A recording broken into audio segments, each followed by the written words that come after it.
qar mənə baxır, elə baxır ki, elə bil tanıyır. Bəlkə də dünən düşmüşdü, ayağımın izini bağlamaq üçün axtarır indi. Anam deyir qızdırmam var, amma məncə bədənim sadəcə qış rejiminə keçir. Televizorda qızır axı bəzən, amma onu söndürmürlər. Məni niyə söndürürlər bilmirəm. Pəncərənin qabağında dayanmışam, öz-özümə deyirəm. Əgər indi çölə çıxsaydım, görəsən qar mənim adımı bilərdimi?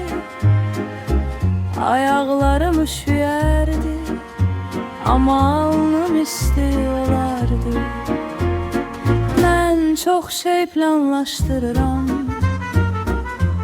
məsələn böyüyəndə saatımı istədiyim vaxt quracam.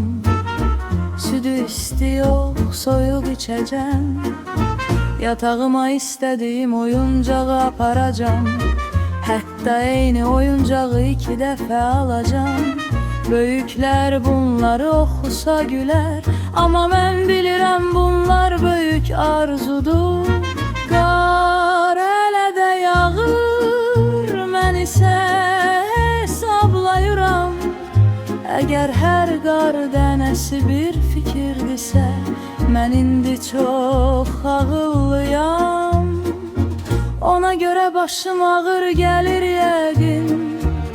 Özümə deyirəm, narahat olma. Qar qaçmır, o məni gözləyər. Mən böyüyəndə də, xəstə olmayanda da, icazə olanda da anam deyər.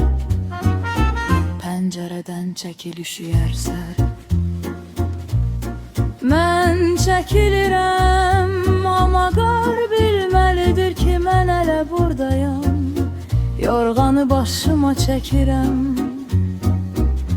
Xəyalım çölə çıxır, xəyallar xəstələnmir axı.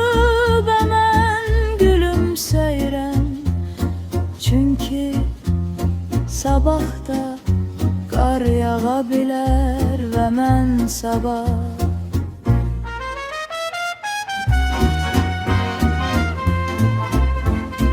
biraz da böyümüş olaram.